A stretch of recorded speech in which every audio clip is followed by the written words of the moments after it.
Depuis le samedi 3 mai dernier, Faure Ressourcimna Gnassingbé n'est plus président de la République du Togo. Il est devenu président du Conseil des ministres. Sauf que dans la réalité, il conserve quasiment l'intégralité des pouvoirs. Il est le patron de l'exécutif.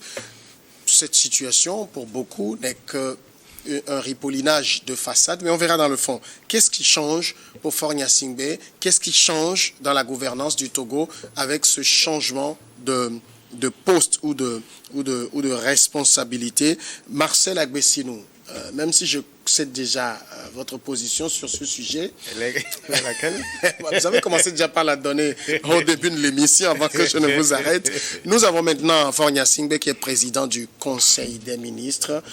Pour vous, est-ce qu'il y a quelque chose qui change? Ce qui change, je peux dire que on a braqué le Togo. Wow. Le Togo a été braqué constitutionnellement et institutionnellement. Ça ne se fait pas à aucun monde, à aucun endroit sur le globe terrestre. On nous avait servi qu'il y a un régime parlementaire sans passer par le référendum. Bon, sauf les non-avertis qui pensent que pour changer ou bien pour quitter d'un régime à un autre, il faut seulement l'Assemblée nationale qui vote et on bascule le pays d'une république à une autre. L'architecture du régime parlementaire, si vous le permettez, le régime parlementaire, c'est un régime à deux têtes. Les juristes l'ont baptisé le bicaméralisme, ouais, ou bien le bicéphalisme. Là, vous verrez un Premier ministre qui est le chef du gouvernement et le président de l'Assemblée nationale. Ai-je menti? Non. Ce régime, la Grande-Bretagne, juridiquement, et ce qu'on nous avait enseigné dans les cours dans les universités de droit, vous verrez la Grande-Bretagne qui est le prototype. C'est-à-dire qu'on peut dire que le berceau de ce régime parlementaire suivra après l'Italie, l'Allemagne, il y a l'Espagne, l'île Maurice, ouais, etc., etc. Et là, dans ce régime, il y a une responsabilité du PM, ou bien du président du Conseil devant l'Assemblée nationale. Et l'Assemblée nationale peut toutefois le renverser à tout moment. Lorsque ce dernier perdra la confiance. Mais, et une fois l'Assemblée peut toutefois renverser le Premier ministre, l'arme à laquelle le Premier ministre aussi peut toutefois répondre aux assauts des parlementaires est le droit de quoi? Est le droit de dissolution. Voilà l'architecture pour l'équilibre des pouvoirs, comme l'a martelé Montesquieu, qui dit que pour tout homme qui a le pouvoir est porté d'en abuser. Pour que le pouvoir, on ne s'en abuse pas, le pouvoir arrête le pouvoir, a dit Montesquieu.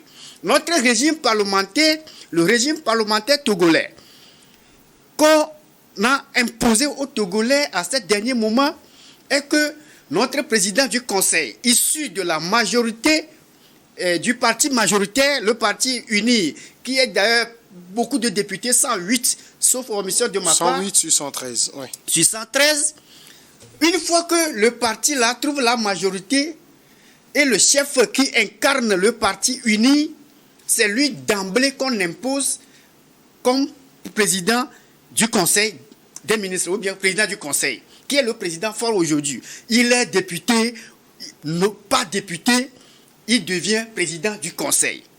Voilà ce qui a été fait à son niveau. Maintenant, le président Faure, il a un mandat électif de 2020 qui termine le 6 mai 2025. Mais il n'a pas le droit d'écouter. Qui se terminait le 3 mai. 3 mai. Ouais. Il n'a pas le droit d'écouter son mandat parce qu'il est chef de l'État. Et il n'a même pas la possibilité d'aller à une élection législative pour être désigné président du Conseil et pour être en conformité avec les nouvelles donnes. Raison pour laquelle on a vu... Non, il est chef de l'État. Il ne veut pas participer. Il ne peut pas aller aux élections. Une élection législative. Allez questionner les grands juristes. Oui, donc, en le faisant renverser, il a un conflit direct avec la loi. Et on peut le mettre en accusation, voter trahison. Raison pour laquelle ils sont arrivés à la croisée des chemins et il était parti et on l'a nommé président du conseil. Maintenant, il a nommé certaines personnes qui sont des sénateurs. Et aujourd'hui, ils sont devenus présidents du Sénat. Maintenant, le président, le PCM, ou bien le PC, autant pour moi, le PC... C'est la même chose, PCM. Le PC, président fort, aujourd'hui, il a la possibilité, au terme des articles 51 et suivant du Code, et suivant de la nouvelle Constitution de la 5e République, il peut dissoudre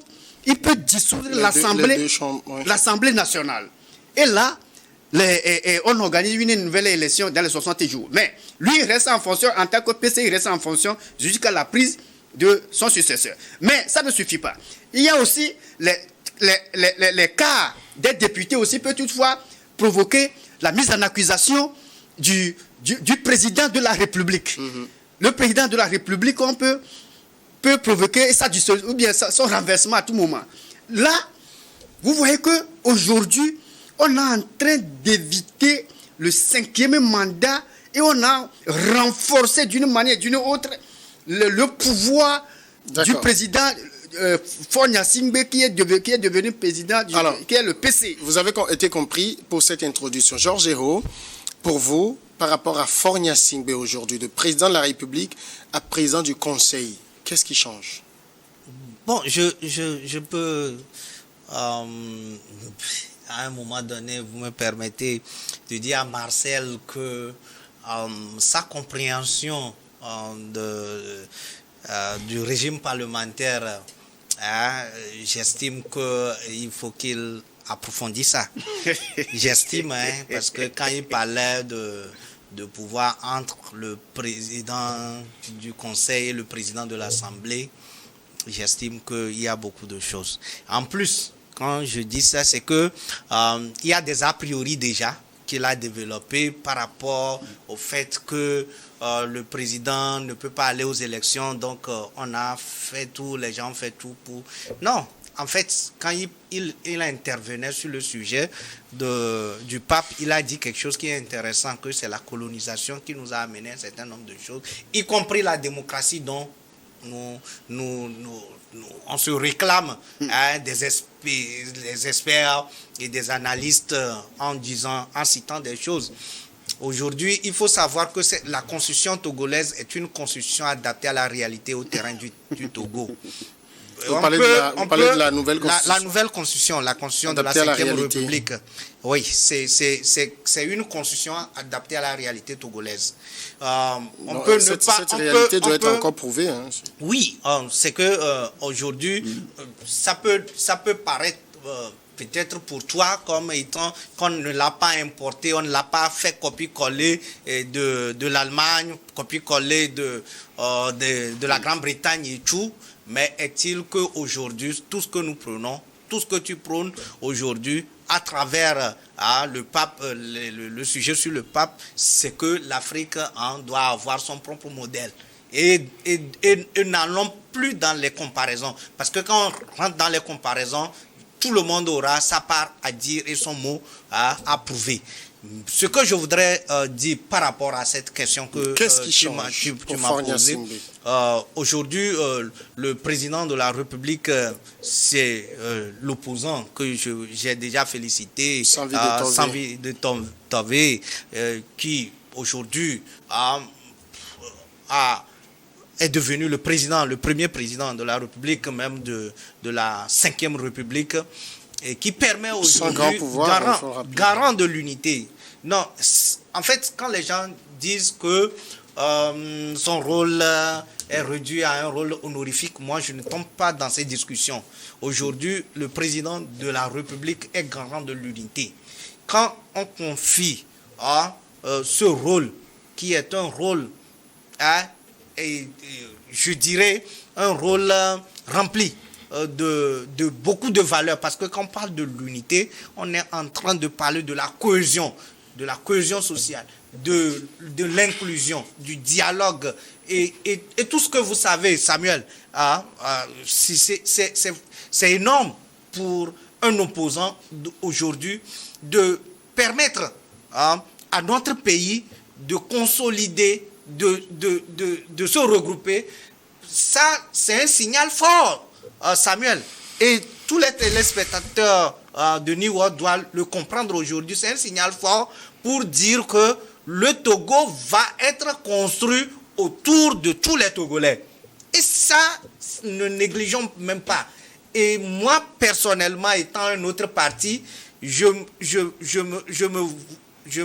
suis donné le devoir même de féliciter le groupe parlementaire UNIR qui a fait ce choix en prenant un opposant pour jouer ce rôle qui est le fait de cultiver l'unité. Ce n'est pas le groupe, c'est oui. le PC qui envoie le nom. Oui, non. Tu viens de dire, il faut revoir la Constitution. Tu viens de dire que tu es du juriste. La Constitution dit c'est les groupes parlementaires qui proposent. Ce n'est pas le PC. On n'a pas dit le PC propose. C'est le groupe parlementaire uni. Moi, je m'en tiens à ça jusqu'à nouvel ordre. Maintenant, pour ce qui concerne le PC, le président du Conseil, le président de la République est devenu le président du Conseil à travers quoi? À travers sa majorité au Parlement. Je ne suis pas un défenseur, mais ce que je note ici, qui est même, comme vous l'avez souligné, la plus haute fonction de la République et qui est même la personne qui nomme aux fonctions militaires, préside le Conseil des ministres et nomme aux fonctions civiles aussi, selon les attributions qu'on a dans la Constitution, permet aujourd'hui à ce que la majorité, ceux qui ont gagné, parce qu'en fait, quand nous disons la démocratie, comme il avait dit, c'est un juriste, ça a été importé, il faut une majorité. C'est la dictature de la majorité. Oui, il faut une majorité. Et quand la majorité actionne son pouvoir, la minorité, en réalité, n'a pas son mot à dire. D'accord. Mais, on va vu bouger. notre schéma et notre culture, qui voudrait en Afrique qu'on s'ouvre à tout le monde, c'est d'ailleurs pour ça là que je félicitais la majorité qui a pu Dominique donner Lacmon, l'occasion à la même question pour vous. De président de la République qu'il était à président de conseil, qu'est-ce qui change pour Faure Gnassingbé? Merci. D'abord, il faut saluer également le sens éclairé de l'ex-chef de l'État, le président Faure, qui, pour sa vision de pouvoir voir les choses changer à la tête du Togo. Et également, je salue cette alternance qui a valu et qui a connu un opposant emblématique qui est devenu aujourd'hui président de la République. Emblématique. Aujourd'hui, oui, parce que ce monsieur, si vous connaissez son histoire depuis dans les années 90, c'était un acteur vraiment de l'opposition qui a tenu tête au régime du général Gnassingbé Eyadema, qui est resté dans l'opposition jusqu'à le jour où il a été élu président de la République. Donc je ne pense pas que il a un autre chapeau qui peut alimenter. Il n'a jamais été membre du Parti Unir ou bien du RPT. Bon, moi aussi, je rentre dans le même sens que Georges Weah. J'ai tenté de comprendre Marcel en décrivant son historique c'est-à-dire que comment il décrivait le système parlementaire, vraiment il s'est embourbé dans sa théorie et ça fait qu'il y a beaucoup de travail pour certains Togolais pour mieux comprendre le système parlementaire que notre pays a adopté, et surtout dans l'art. Il a commencé par là, mais je lui fais croire que cette constitution a été adoptée avec une majorité sur les 4/5. C'est ce qui a fait qu'on n'a pas allé à un référendum, parce que s'il n'y avait pas cette majorité de 4/5, on devait soumettre la constitution au référendum. Et je pense que là, il n'y a pas de débat. La Constitution ne souffre pas de légitimité. C'est une Constitution légale qui est faite dans l'art. Et aujourd'hui, je vais revenir de votre question. Oui, du PC, du président de la République au PC, Faure Gnassingbé a démontré qu'il était prêt à voir d'autres Togolais servir notre pays. Donc, notamment parce qu'aujourd'hui, il s'est mis dans une position délétère, hein, parce que le jour que le parti de Faure Gnassingbé ne gagne pas les élections législatives, mais Faure Gnassingbé va aller en retraite. Vous savez, donc ça veut dire que tout parti togolais qui veut actuellement dans ce nouveau régime avoir un pouvoir exécutif, parce qu'on est dans un système parlementaire où le pouvoir exécutif relève, hein, des résultats des élections qu'on aura dans l'Assemblée nationale. Ça veut dire que pour être le président du Conseil, il faut que votre parti politique puisse avoir la majorité à l'Assemblée nationale. Et si nous remontons dans l'histoire de notre pays, je pense que si ce système existait, je pense qu'à un moment, l'opposition aurait dirigé, hein, aurait géré quand même notre pays. Je pense pas, si je me trompe, de quelle année il y avait le CAR et sa coalition qui devait avoir une majorité 94 à l'Assemblée nationale. Si c'était dans ce système-là, je pense qu'ils auront ce pouvoir exécutif pour pouvoir voir tout ce qu'ils pouvoir diriger. Parce qu'aujourd'hui, le président du Conseil, c'est celui-là qui a ce pouvoir décisionnel, c'est ce pouvoir exécutif qui est entre ses mains. Mais en même temps, il fait face, il est menacé parce que c'est un système qui ne lui permet pas, hein, comme les gens croient à ça, c'est-à-dire que c'est la confiscation du pouvoir à vie. Non. Donc c'est le travail maintenant revient dans les partis politiques. Il faut que les partis politiques, tous les partis politiques qui animent la vie politique de notre pays puissent se prendre au sérieux, aller en bataille pour gagner les élections législatives, c'est tout. Mais moi, je vois aujourd'hui un président qui s'est mis dans un état altéré, un état délétère, parce que, mais vous pensez que Faure Gnassingbé il fait confiance que, mais sur les 10 ans ou bien les 5 ans à venir, son parti peut garder cette majorité.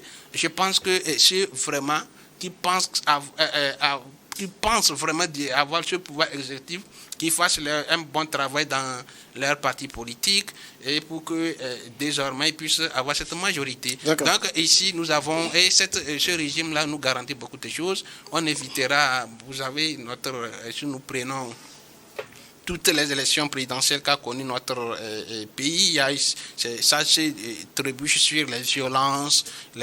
On dirait comme si l'élection présidentielle était une élection où même les gens prenaient ça de haute tension. Aujourd'hui, je pense que ça nous permet d'éviter, hein, ce genre d'élection. On a ramené plus la démocratie à la base. On a compris. Maintenant, je passe à la deuxième question. Oui. Je regarde aussi le temps. On voit ce qui change politiquement. Maintenant, qu'est-ce qui change? Parce que c'est le même homme, c'est lui qui détient le pouvoir. Moi, j'ai encore ouvert devant moi la Constitution et je vois toutes les attributions du président du Conseil. Donc, disons que c'est un nouvel ancien président de la République. Il détient tous les pouvoirs. Qu'est-ce qui va changer dans la gouvernance? Vous savez, tout à l'heure, mes deux co-débatteurs, ils m'ont taclé que je dois encore visiter la nouvelle Constitution qui a été taillée sur mesure à la part de Lyon. La 5e République, là, c'est taillé à la part de Lyon et tous les pouvoirs sont resserrés et consolidés. Mais dans le système parlementaire, c'est comme ça. C'est pourquoi quand tu disais, tu as cité le cas. Tout à l'heure, je vous ai laissé oui, mais il faut qu'on le rappelle. Le premier, on l'a laissé pour... Laissez-le. Vous savez, dans un régime parlementaire, le président de la République règne, mais ne gouverne pas. Il est là, comme ils l'ont dit, il représente l'unité nationale, à titre honorifique. Le président de la République n'est pas responsable devant ni les deux chambres. Mais au Togo, qu'est-ce qu'on a Maintenant, fait? je viens. À ce niveau, il n'y a pas de C'est cette problème. comparaison, je veux comprendre. À ce niveau, il n'y a pas de problème. Maintenant, au niveau du PC, ailleurs, comme c'est ailleurs qu'on a copié, ailleurs, c'est le PC doit partir, doit aller à une élection législative où on dégage la majorité. Non. Il doit aller à quelle élection législative? Élection législative. Pour être PC, ailleurs en Italie, en Grande-Bretagne, en Allemagne, Là, on parle qu'à de Premier ministre. Hein. Oui. C'est PC ici, disons que c'est, Oui. comme dirait Georges, c'est taillé selon nos réalités. Mais quelle est la réalité le Togo a? Et à toutes choses, on dit que réalité togolaise. Ça, c'est juste pour bluffer les Togolais. Maintenant, ce que je voudrais dire, il y a la vassalisation du pouvoir de la présidence à la primature. Maintenant, Faure, qui était président avec ses attributions, ses obligations entre-temps, maintenant, il a transporté, il a quitté le fauteuil présidentiel avec tous ses attributs. Et maintenant, il a dépouillé le président de la République que je nomme, que vous connaissez mieux, Sambi de Tové. Permettez-moi de vous informer sur certaines choses que peut-être vous oubliez. Sambi de Tové n'était pas un opposant emblématique, charismatique, non. Ce sont des modérés nés. C'est un opposant modéré depuis. Parce qu'avec son parti là, PADEF là, je ne sais pas, j'ai oublié son nom, je vais rechercher tout à l'heure dans le débat. Sambi de Tové était secrétaire général de CPP, de Edem Kodjo. Vous connaissez, paix à son âme, Edem Kodjo, vous connaissez la position d'Edem Kodjo par rapport à la lutte pour la démocratisation et l'enracinement de la démocratie au Togo. Edem Kodjo était quelqu'un qui était modéré, un opposant modéré. Il n'a été jamais radical. Voilà ce que je voudrais donner comme, entre guillemets, à notre co-débatteur frère. Maintenant, qu'est-ce qui change dans ses attributions, Ouais. ou bien ses missions, Dans la gouvernance. dans la gouvernance. D'abord, politiquement, il est assis. Le président PC est assis. Faure Gnassingbé est encore président, comme il était à l'époque. Il a la même mise sur toutes les institutions. C'est toujours le même scénario ici, au niveau du PC. Parce que il est le chef suprême des armées. Ses attributions dans cette constitution que j'ai photocopiée là. Il est le chef suprême des armées. Il conduit la politique de la nation. Il conduit la politique de la nation. Il est le garant de l'unité. Il assure la sécurité. Il représente les forces de sécurité et de l'ordre. Il y a beaucoup. Vous pouvez lire. Hein, Non, moi ça me plaît. Je n'aime pas lire ces choses.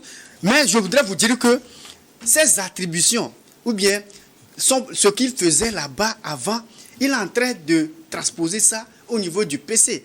Et il a le droit de dissoudre l'Assemblée. Et il a le droit de révoquer Je pense que et de nommer. Voilà. La question, c'est une bonne question. Et on va faire tourner la même question. Okay, parce qu'on a vu ce qui change politiquement par rapport au Et poste. pour terminer politiquement, les Togolais n'iront plus dans les urnes tant qu'il y a PC et son parti uni qui gagneront toujours les élections législatives. Dans la gouvernance, tu n'as pas compris. Dans la gouvernance de PR à PC, qu'est-ce qui change sous Faure Gnassingbé? Parce que je rappelle qu'on est toujours sous Faure Gnassingbé. Merci. Franchement, Samuel, Non, répondez à la question sans forcément sans m'attaquer. Je pense que je ne l'attaque pas. Hein. Je ne l'attaque pas.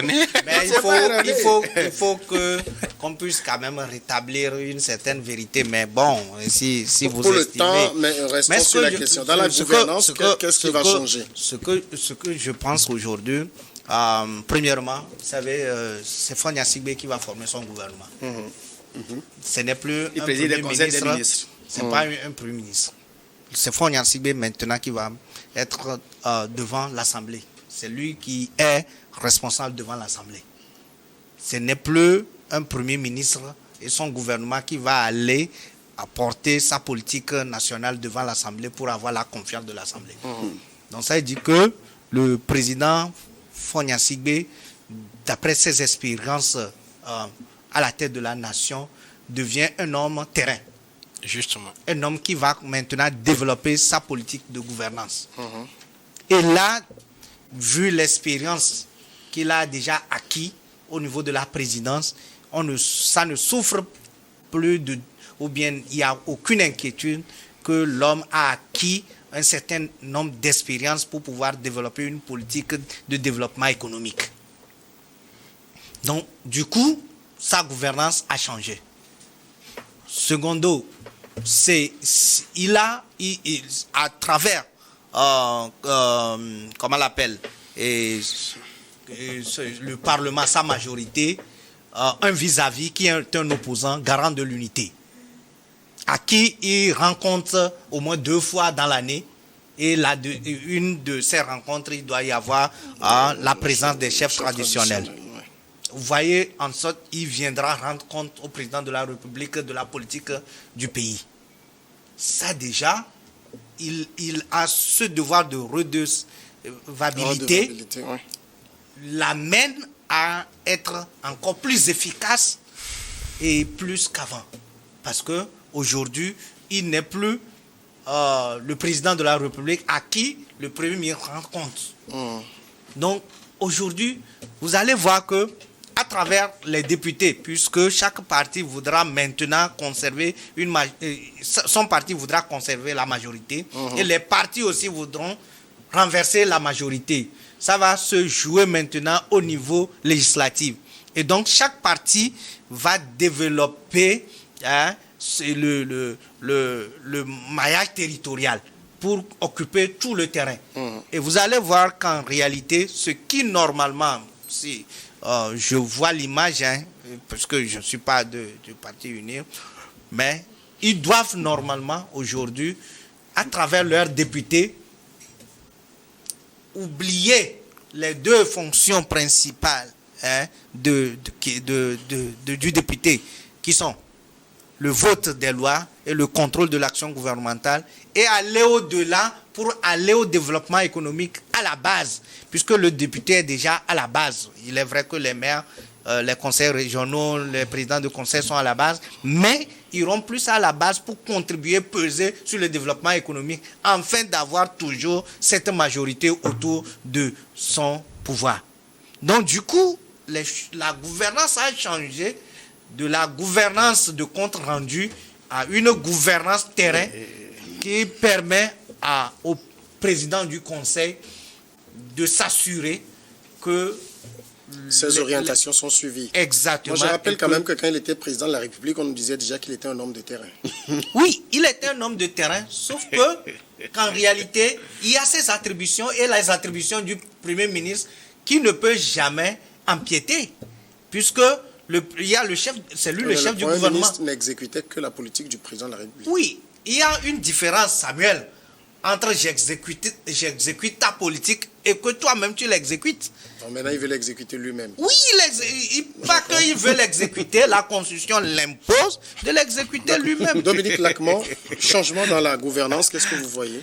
Oui, moi je vois beaucoup de choses. Je suis sûr que vous comprenez mieux ce que Georges est en train de dire, mais bon, vous faites la sourde comme vous n'entendez pas. Je pense. Pourquoi vous trouvez cela? Parce que moi, je fais mon travail de journaliste. Je pose les questions.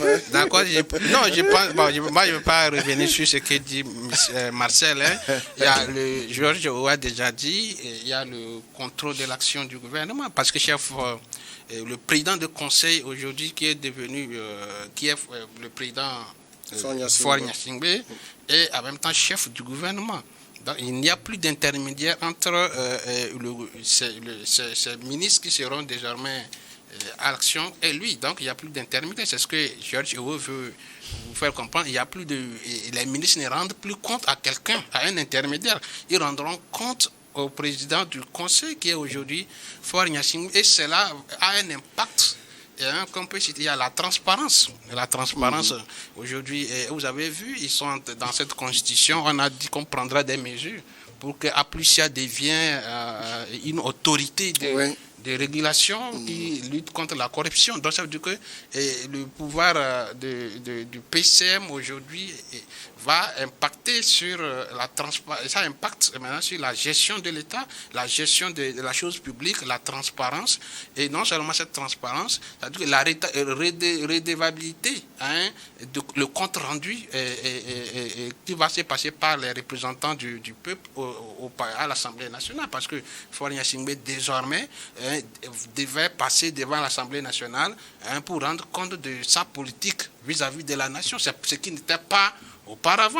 Vous voyez ça? Ça veut dire que moi, quand j'ai dit aujourd'hui, les gens critiquent que c'est un pouvoir à vie pour Faure Gnassingbé, je me suis dit que le président Faure Gnassingbé s'est mis dans une situation encore plus délétère parce que c'est à tout moment, et c'est juste pour dire que c'est une vision pour permettre à tous ceux-là qui aspirent venir apporter leur pierre, de passer par la voie sérieuse pour diriger. Deuxième chose, le renforcement de la démocratie à la base. Vous savez, aujourd'hui, il faut une élection législative, élire les députés avant d'avoir avoir la majorité pour être PCM. Ça veut dire que les élections législatives désormais dans notre État sont d'une grande importance, y compris même les élections municipales, parce que c'est cette élection municipale-là, tout ça là qui va déboucher sur l'élection également du président de la République. Dominique Lacmon, j'entends ce que renforcement de la démocratie à la base. J'entends ce que vous dites, oui. Mais je me dis que vous parlez comme si dans l'ancien régime, c'est-à-dire dans la 4e République, oui. Comme si le président de la République et le Premier ministre étaient de différents bords politiques. Non, je vous rappelle que c'était le même parti qui contrôlait le Parlement, qui contrôle le gouvernement. Le Premier ministre est issu de ce parti, le président de la République est issu de ce parti. Et vous trouvez que cela l'empêchait d'être super efficace, oui, et que c'est maintenant oui. qu'on est presque dans la même nomenclature qu'il est plus efficace. Je vous démontre à travers le Premier ministre, parce que les ministres devraient, dans l'ordre hiérarchique des choses, devraient rendre compte au Premier ministre qui doit aussi rendre compte au président de la République. Parce que le Premier ministre qui était le chef des projets, par exemple, présidentiels, c'est lui qui coordonnait, comme tu l'as dit, c'est lui qui met en œuvre la politique du chef de l'État. Aujourd'hui, c'est Faure Gnassingbé même qui est en main, comme tu l'as dit, qui contrôle l'action de ses ministres.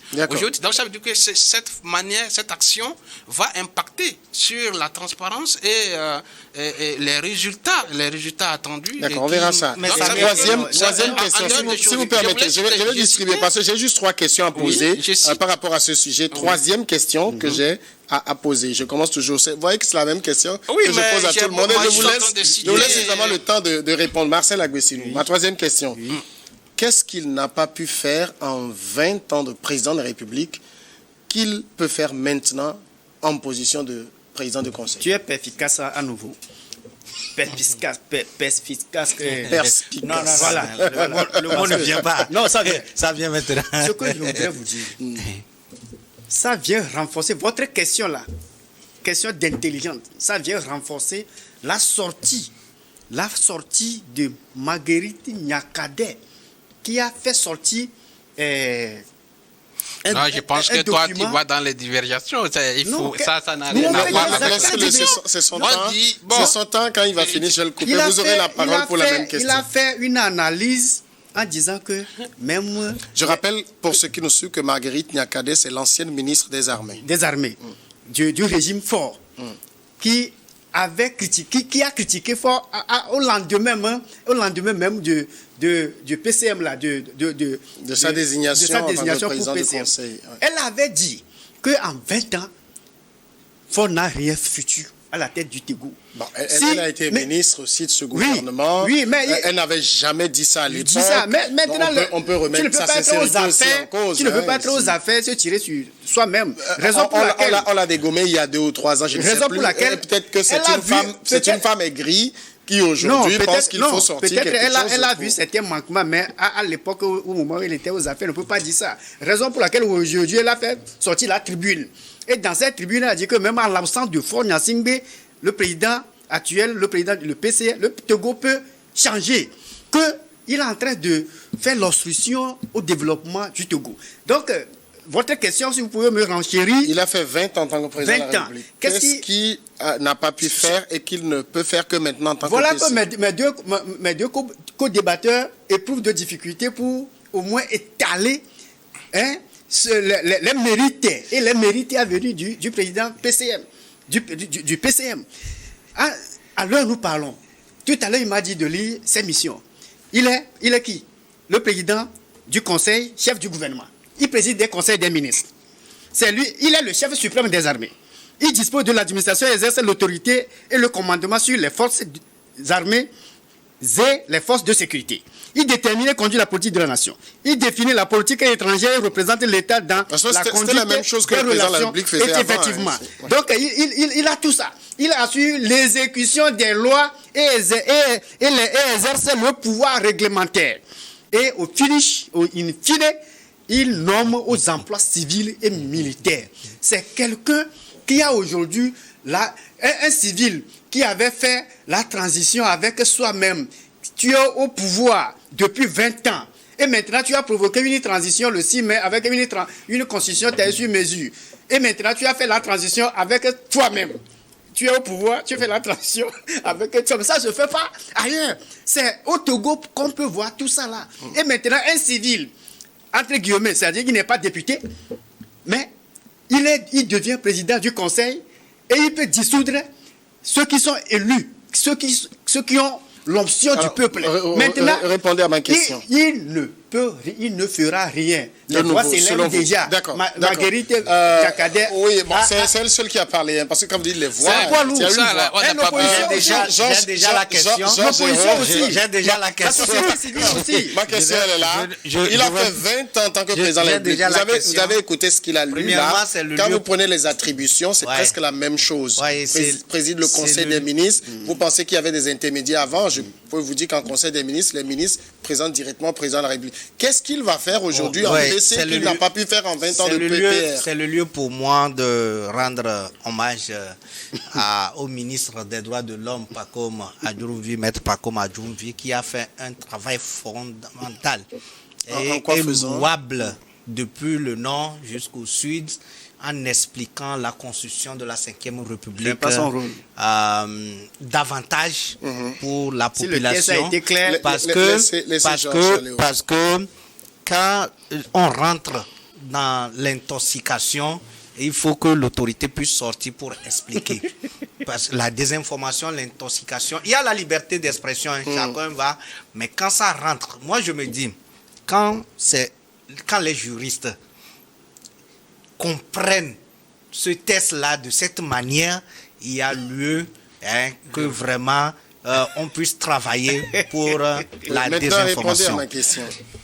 Pour répondre à cette question, il faudrait que vous me permettez de dire que Nyakadé, qui est le ministre des Armées... Pourquoi vous parlez Nyakadé qui est ministre des Armées... Qui fut ministre plutôt des Armées, avait fait un bilan. Selon elle, elle a fait un bilan des 20 ans du président Faure. Et vous avez quand même remarqué que quand il était aux affaires, quand il passait par la BTCI et tout ça là, il n'y avait pas le bilan, il n'avait pas fait le bilan. Mais maintenant, c'est pour dire que les gens s'offrent sur le fibre émotionnel des Togolais. Ça dit que c'est d'ailleurs ce mot que Marcel a employé ici, opposant modéré, opposant radical. Pour les Togolais d'aujourd'hui, ceux qui insultent, ceux qui peignent tout en noir, la diffamation, ce qu'on appelle opposants. Donc si aujourd'hui, je note que je circulais dans les années 2003-2004 dans Goué et qu'il n'y avait pas des routes, aujourd'hui, je vois qu'il y a changement quand je dis non. Ça, tu n'es pas opposant au Togo. Donc, en fait, oublions ce radicalisme-là. Le radicalisme n'amène nulle part. D'accord. Maintenant, on va revenir à la question parce que je veux tourner aussi. Il faut noter aujourd'hui, il faut noter aujourd'hui que quand on parle même des 20 ans du président Faure Gnassingbé, on ne peut pas dire qu'il n'a rien fait. Non, moi, j'ai dit, la question était claire. Oui, non, je parle d'une analyse. Qu'est-ce qu'il n'a pas pu Non, faire en je parle 20 d'une ans analyse. en tant que président de la Non, République? je parle d'une analyse Qu'il parce que ne peut faire que maintenant en tant que PC. les gens qui disent ça, je parle d'une analyse.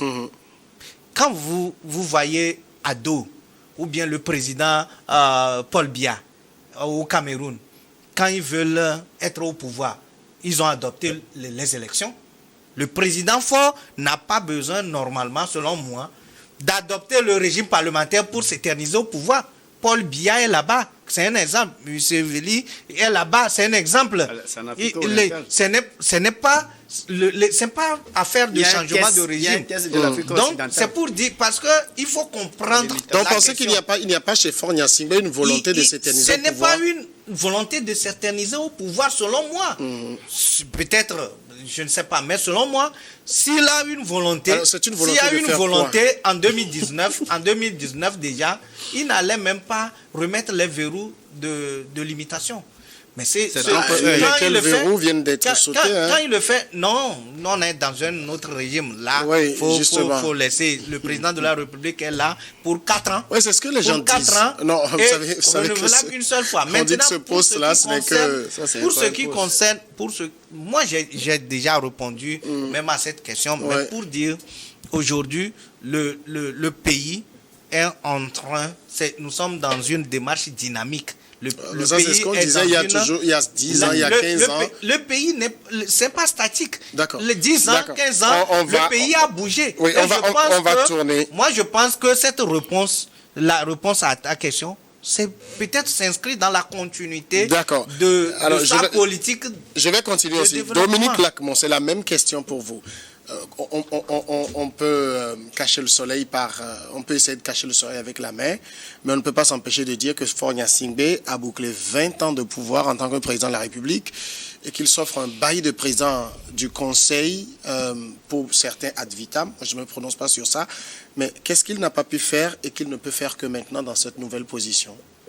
Non, mais cette question, avant de répondre à la question, c'est comme tu es en train de faire le bilan des 20 ans du président Faure. Je n'ai pas fait de bilan. Et quand j'ai constaté qu'il a fait 20 ans. Avant de répondre ça, il faut aussi parler de ce qu'il a fait dans les 20 ans passés. Mais je pense, mais vous êtes la personne également qui peut témoigner, monsieur Samuel.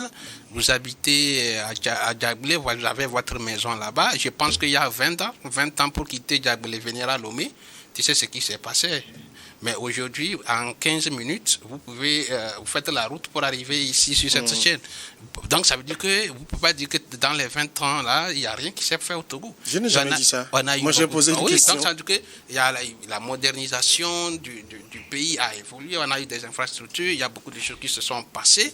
Et c'est sur ce bilan-là que les Togolais placent mieux à mieux leur confiance en Faure Gnassingbé. Ce n'est pas Faure Gnassingbé qui décide d'aller de rester au pouvoir, c'est les Togolais qui lui demandent. Donc ce n'est pas quand les gens se disent quelqu'un s'éternise au pouvoir, on est dans un pays démocratique. Si les Togolais ont dit vu la manière dont la politique que le président mène à la tête du pays, nous pouvons lui placer encore notre confiance. Mais c'est ça la démocratie. Ce n'est pas Faure Gnassingbé qui veut rester au pouvoir. C'est les Togolais qui lui demandent. Faure Gnassingbé reste au pouvoir à travers une élection.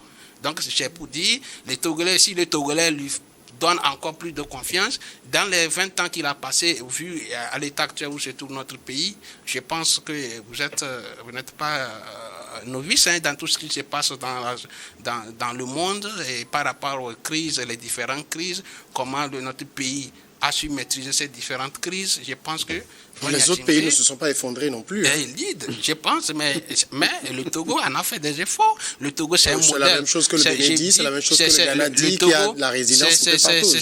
C'est un modèle en termes de prévention et lutte contre l'extrémisme violent et le terrorisme. Depuis fort longtemps, le Togo a mis des mesures pour ça. La paix règne au Togo. Nous avons des infrastructures. Mais Samuel, je ne peux pas dire. Moi, je suis arrivé à Lomé il y a au moins 10 d'années, mais Lomé n'était pas comme actuel.